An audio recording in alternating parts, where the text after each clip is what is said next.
Hello friends, welcome to my channel. Many of you keep asking me to do some violin basic videos, so I thought I'll make a video on bow and bowing today. I'm not gonna go too in depth into the details of how to hold a bow, how to play it, and all those things, because there are tons and tons of videos online. There are tons of videos on YouTube which you can follow. Okay. Now coming to this video, I would like to emphasize more on some of the bowing tips, the maintenance of the bow mainly, and some common questions that I usually get from people regarding the bow and all those things. Okay, and then I'll show you some of the exercises that as a beginner you can practice. And this video is intended mainly for the beginners, and this is exclusively Carnatic style. Okay, I'm not showing you anything in Western style. This is what works for Carnatic style mainly. Okay, now when you buy a violin, many people think that looking for good qualities in a violin is more than enough, but many people don't realize that buying a good bow is equally important. Okay, so you should always invest in a good bow.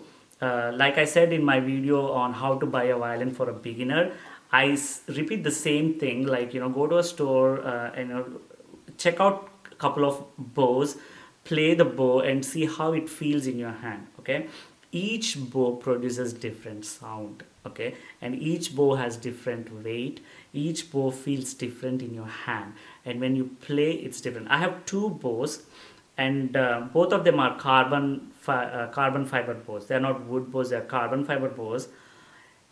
This one feels very light, but the other one that I have is a bit heavy. When I play, it feels heavy, and then when I play it, it produces a very loud, a sharp sound, a vibrant sound. Versus this one gives me more of that soft sound that I need. Okay, so do invest in buying a good bow also.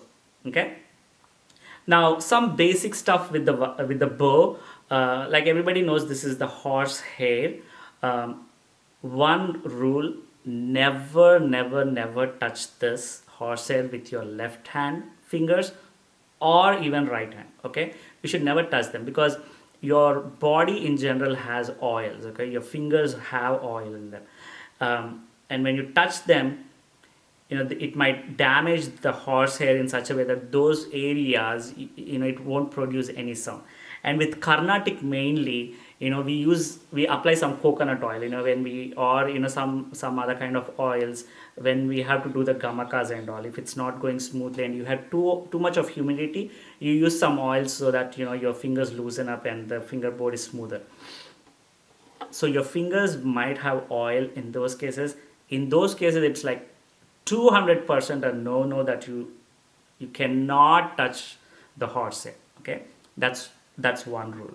The second rule is, as you all know, when you buy a new bow, it doesn't have rosin on it, so you need to apply rosin on the bow to produce a sound. Because there were a couple of instances where people came to me and said that this violin doesn't give out any sound, and then I look at the bow and the bow didn't have the rosin. Okay, so I know it feels dumb, but not everybody knows everything, right? So apply the rosin, but when you're applying the rosin, always make sure the rosin is in a cloth.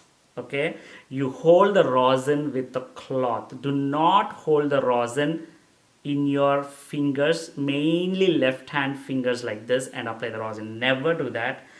Take a cloth, put it in the cloth and hold it this way and apply the rosin.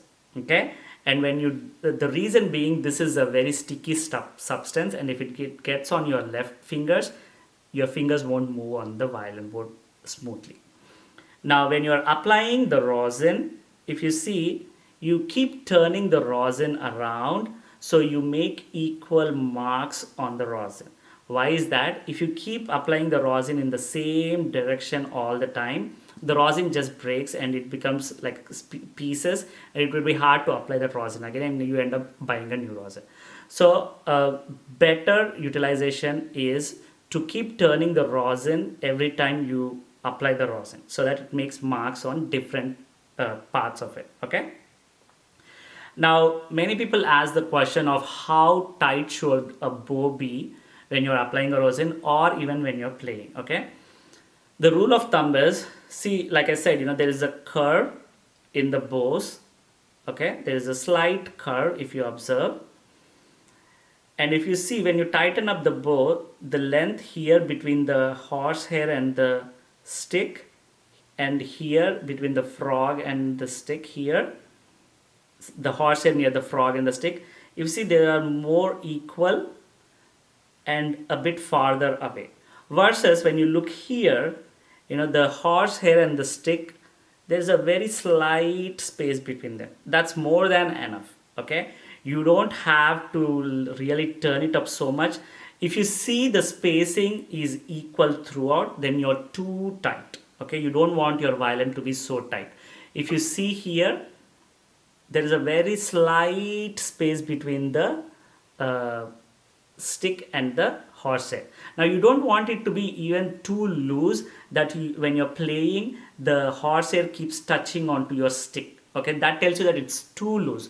Or when you put like this, you'll see that the horsehair is like dangling. Like for example, if I show you this way, see now the horsehair is dangling here. Okay, so you need to tighten up in such a way that it just tightens up and you don't see any horsehair dangling. Okay, that's more than enough. That's really more than enough. And if you have your bow too tightened up, the bow keeps jumping and you don't want those jumps. Okay.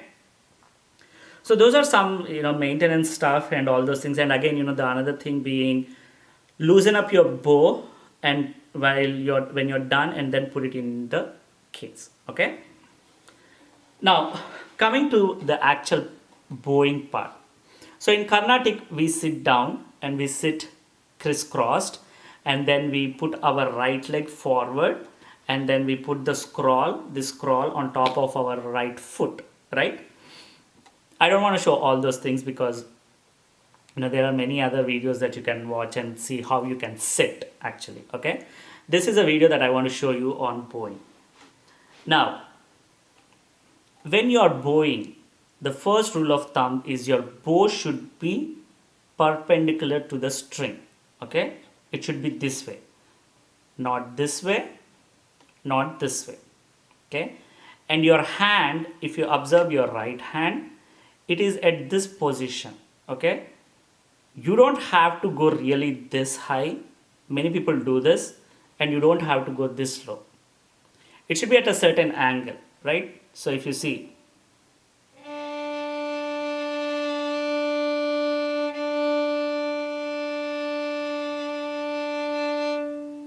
okay, so if you see, if you observe, only my elbow has a movement, okay? You should never move your shoulder. If you start moving your shoulder, it makes a circular motion, a semicircle motion. And what happens in that case?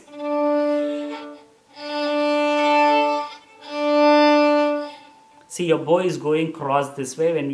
When your shoulder goes this way, it goes cross this way. When your shoulder goes back, it makes a cross this way. So what you should do is your shoulder never moves, okay? Only your elbow and your wrist parts move.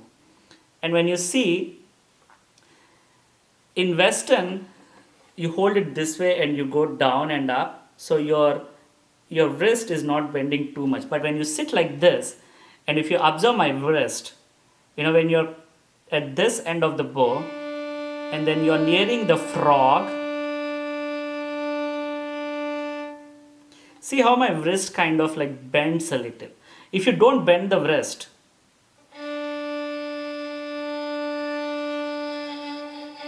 see it goes a little cross, because what you're trying to do, you are making your wrist stay at the same position, and if you do this, it will go at an angle.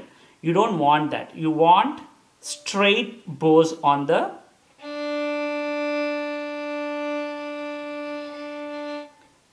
you tend to bend so that it stays straight, okay? Now the another thing being, you all probably know this, you need to play between the bridge and the fingerboard, okay? Not too close to the bridge because it gives out that shrill sound. See, we don't want that. and near the on the fingerboard it gives like a low sound. Okay, you don't want that either. Okay, so it should be between the fingerboard and the bridge.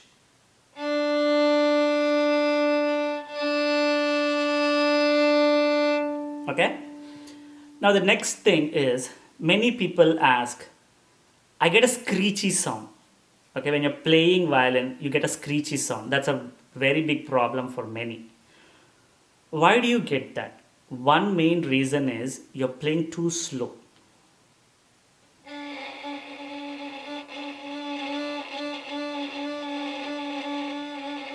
See, I'm not even applying pressure. See, I'll apply pressure and still not get a screechy sound.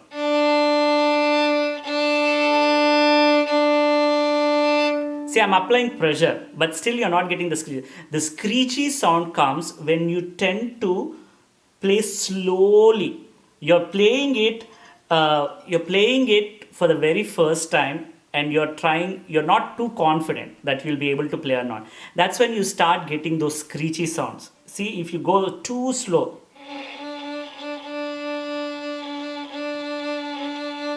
the movement should be smooth. The movement should be fast, not too fast. Okay, not too fast, but the movement should be smooth. Don't stop in between. Don't, have some confidence that you can do this, and then you do.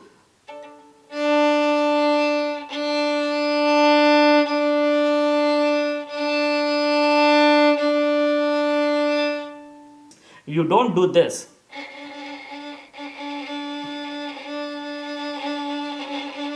You're like, breaking, and then you're not too confident, and that's when you get a screechy sound. You get the screechy sounds when you go slow, too slow. You don't have to go that slow. Okay,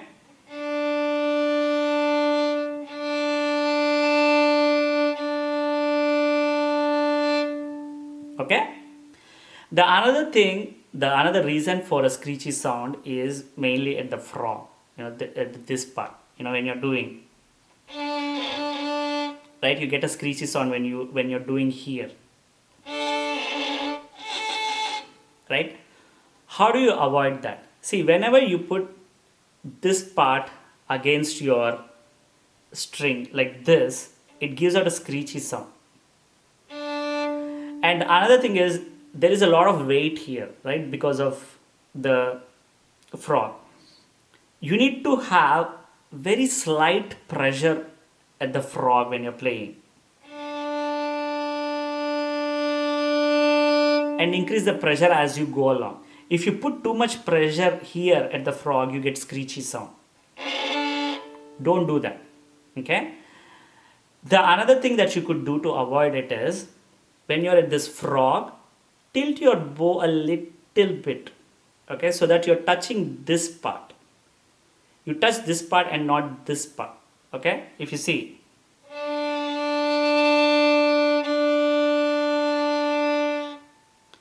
even if you put pressure, you won't get any screechy sound. See, what am I doing? Instead of playing like this, I tilt a little bit so that I'm touching this edge of the bow here at the frog side. At this end, you touch the edge of the hair instead of the flat. Everything here. See, if you do this, you get a screechy sound. If you do this, you don't.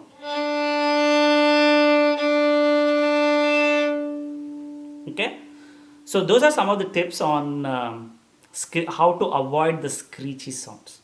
Okay, and then your hand should be, at a certain angle. Don't do this too much or this too much. Okay, shouldn't be like this or like this. This is okay. This or this is okay. Now again, when you want to play something really fast, right, like,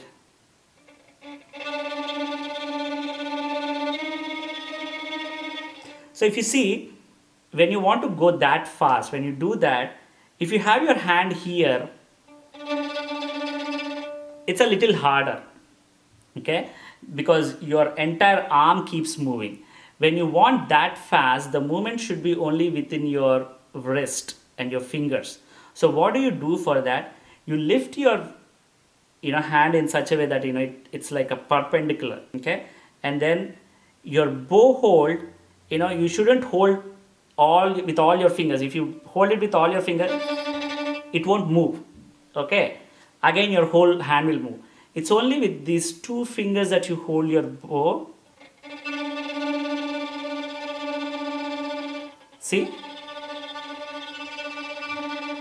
if you do the same thing here, you still can do, but then you'll start moving your whole hand, okay. So it's usually how much pressure, how many fingers you use to hold a bow makes a lot of difference. So do a trial and error, like hold it with two fingers and play it versus hold it with just the thumb and the index finger, the thumb and this finger, the three fingers, then the four fingers, and then keep trying, do those permutations and combinations and try out yourself and see which hold gives you which kind of noise, where you should give which kind of hold and everything, okay.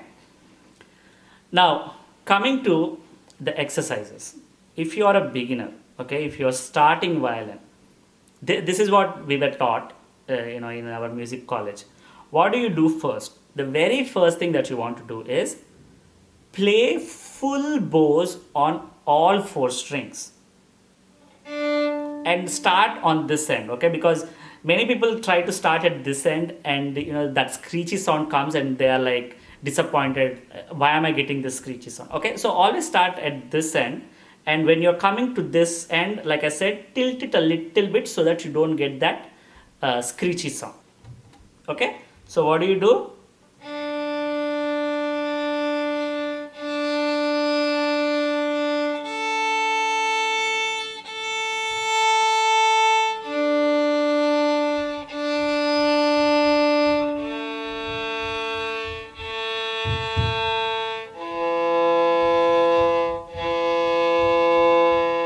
So all four strings you do two times, up, down, and then once you are here,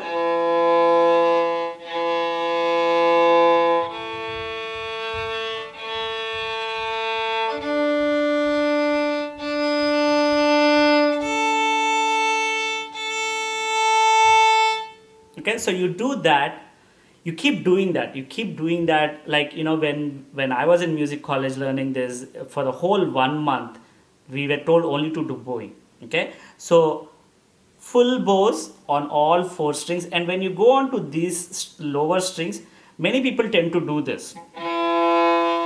You don't have to lift your hand so much. If you see,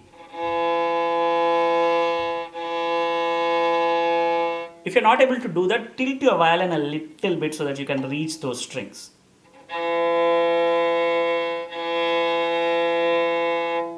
Okay? So you need to practice full bows, front bow, back bow on all four strings, and then back again from this string to this string, this string to this string. Keep practicing that. If you're a beginner, if you just started, practice that for like every single day 15 minutes. Okay? First it will sound like, people might scold you even at your home, like what is that sound? But that's okay. Okay? That's how you learn. Now once you're done with the full bows, then you do half bows at a next speed. So you have first speed, second speed, third speed, right? So you try to do those in the bowing exercises also. So now you'll use only half of your bow.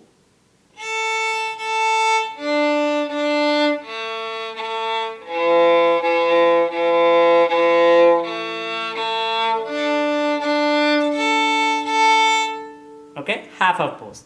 Then quarter bows in the double speed.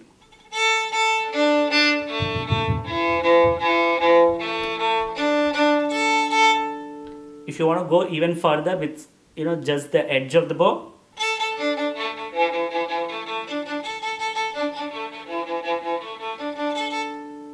okay, so full bows, front, back, half bows till here and back, and then quarter bows, then 1/8 bows. Practice this.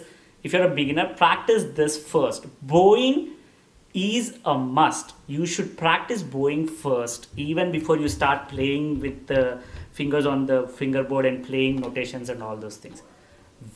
Bowing is the main important thing that you should always start with.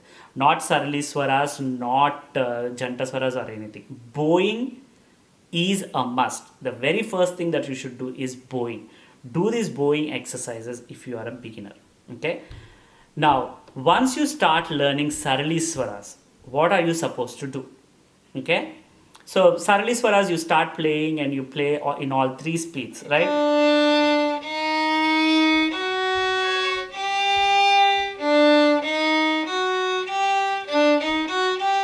Right? So it's the same concept. In the first speed, you use the full bow. Second speed, you use half the bow. Third speed, you use quarter bow.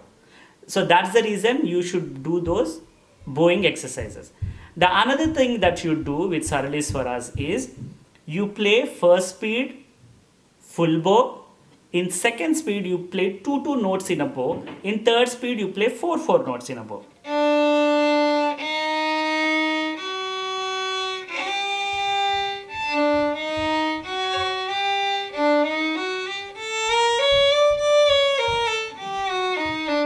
Okay, once you're done with that, the next thing that you do is play 4 notes in a bow, even for first speed, second speed, and third speed.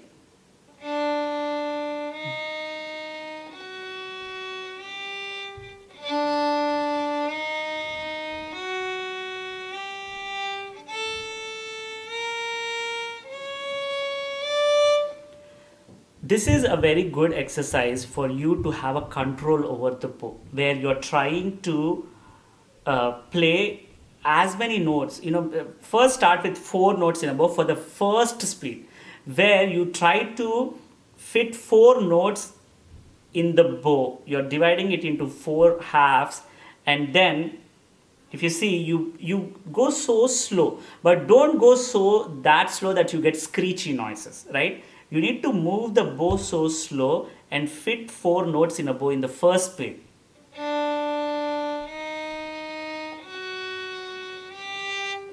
What will this do? In the overrun, you'll see that when you come to varnams and krutis and all, you'll end up playing like 4 notes in a bow, 6 notes in a bow, 8 notes in a bow for the gamakas. And what many people do is, when they want to do fit 4 notes in a bow, they will play almost 3/4 of the bow for the first note itself. Gama magarisa, gama pa magarisa, 7 notes in a bow. What they do? For the very first note itself, you went all the way till here. Where are you going to fit the next 6 notes? Right? So for those reasons, if you practice this bowing slowly, fit 4 notes in a bow in the first speed itself.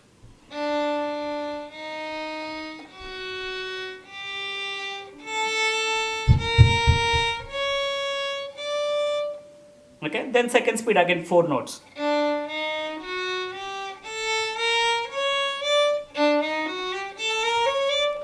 Then next, increase the speed and fit as many notes as possible.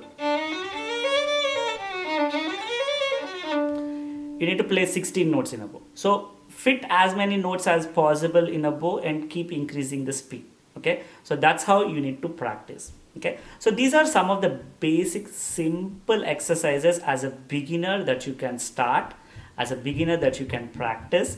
And you can practice these bowing exercises in Janta Swaras also.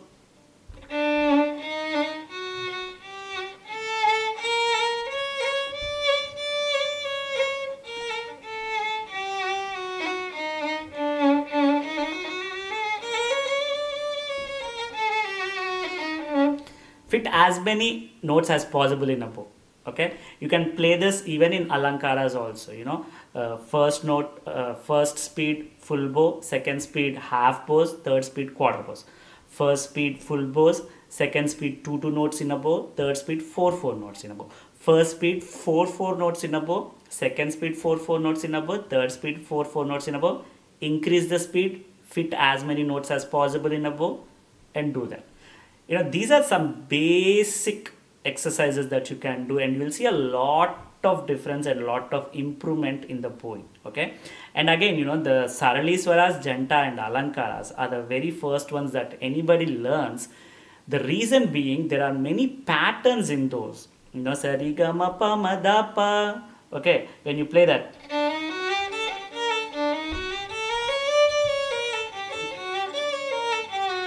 your bow keeps going on, different strings. That's a very good exercise.